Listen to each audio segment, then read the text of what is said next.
Good. How you guys doing? Good. How are you enjoying content? Oh, good. Can't wait for my favorite parts coming up, the panel. So looking forward to that. So what can you tease about the next season? How much money you got? A lot. All right. Give you all the secrets now.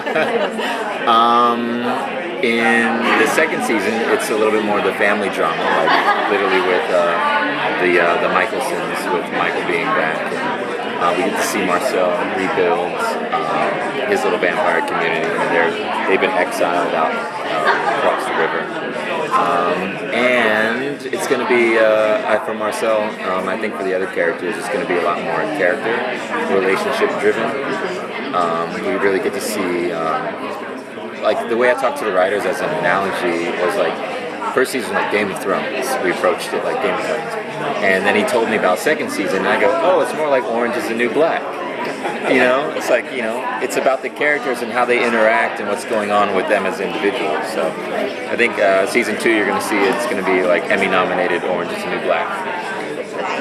Is that more fun for you to play, being a more character-driven season? I don't know. I think in my previous experience, like with shows on like Switched at Birth and Grays, we really worked like triangles. Like Switched at Birth, it was a lot of Liam, Bay, Daphne, and in Grays it was Joe, Karev, and Jason Myers. And I think this one, we're going to finally see those triangular relationships a little bit more. Maybe it'll be like Marcel, Josh, and Elijah, and and then on the other end you might see like Elijah, Haley, and maybe Klaus, or maybe a different character. And so you're going to really get to work through the show through those sort of character triangles. What are you hoping to explore this season? I did a lot last season, as far as the character. I think I would like to just sit in a pocket, sit in a pocket and really work it. I really like the characters that I admire in other shows, where you get to see them really develop, and you really get to see them, you really get to know them as this one character, one side, and then all of a sudden you realize they've been plotting something all along. And I like that. I think it's pretty brilliant. And I think that's what we're headed towards, because Marcel's been exiled, and so he doesn't have the freedom that he did before, where I think he's going to need to tighten up a little bit. Is he going to be able to weasel his way back in? Yeah, that's the thing. I think so, but I think it's going to have to be in a very patient and deliberate manner. It's not going to be so smash and grab. I think like we saw in the first season, shock and awe kind of thing. Could a trip to Mystic Fall be in the cards? For Marcel, I don't know. That's actually a good question. I think he's going to need help from other vampires at some point. So what other way than recruit from Mystic Falls? So it's a possibility, yeah. How much do you get to actually put in about your character? Does Julie take any suggestions from you about specific aspects of it? Yeah, they're always open. I sent an email, and not only Julie, but also Mike Narducci, another writer and exec, they implemented pretty much everything that I had proposed. As far as what kind of books does Marcel read? Sure enough, there's a quote from Sun Tzu, The Art of War, in the next speech. And yeah, I wanted to have him be a little bit more militant. And I think in season 2 you see that side where he's recruiting, and yeah, they really do listen. So fan reaction on Twitter and stuff like that? Do you pay attention to it? Is it something that affects you at all? During the season, I'll look at Twitter a lot more. In the off season, not as much. And occasionally, I'll remember that there are message boards on IMDb, and I dare to click on them and read. But no, it doesn't affect it too much. One, because in our world, in our universe, the writers are God, you know, in the sense where we're just puppets acting out that play. So it's more about if Julie and Ducci read our message boards. But for me, the only thing you can do is either raise or lower my self-esteem. You know, I try not to put my opinion of myself or my work or my craft into anyone else than, you know, myself or those who are sort of in it with me. But as far as the response goes, the fans have been great, you know. And that's the thing is, Twitter's only a small window and sliver of it. We did fan conventions in Paris and Rome, and I even went on vacation to Greece.